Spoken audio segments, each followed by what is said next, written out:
قل امر ربی بالقسط، کہہ دیجئے اے نبی کہ میرے رب نے تو حکم دیا ہے انصاف کا، عدل کا، توازن کا۔ وَأَقِيمُوا وُجُوهَكُمْ عِنْدَ كُلِّ مَسْجِدٍ، اور اپنے رخ سیدھے کر لیا کرو ہر نماز کے وقت۔ مسجد جو ہے یہ اس میں ظرف ہے، اور ظرف زمان بھی، ظرف مکان بھی۔ مسجد سجدے کی جگہ بھی مسجد ہے، اور سجدے کا وقت جو ہے ظرف زمان وہ بھی مسجد ہے۔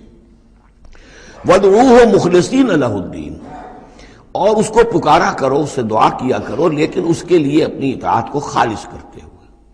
یعنی اللہ تعالیٰ سے دعا کرنے کی ایک شرط ہے، اس کی اطاعت کو اپنے اوپر لازم کرو۔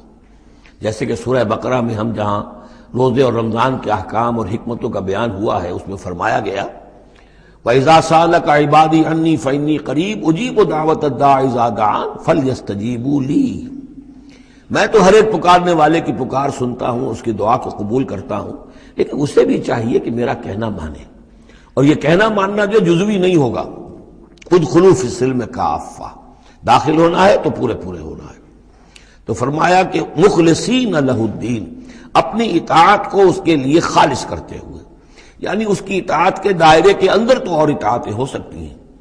والدین کا حکم آپ مان لیجئے جس میں کہ اللہ کی معصیت نہ ہو، اساتذہ کا حکم، حکام کا حکم جس میں اللہ تعالیٰ کے کسی حکم کی نفی نہ ہو رہی ہو، وہ ساری اطاعتیں اپنی جگہ پر ہوں گی، لیکن لا طاعۃ لمخلوق فی معصیت الخالق، مخلوق میں سے کسی کی اطاعت نہیں کی جائے گی جس میں خالق کی معصیت لازم آ رہی ہو۔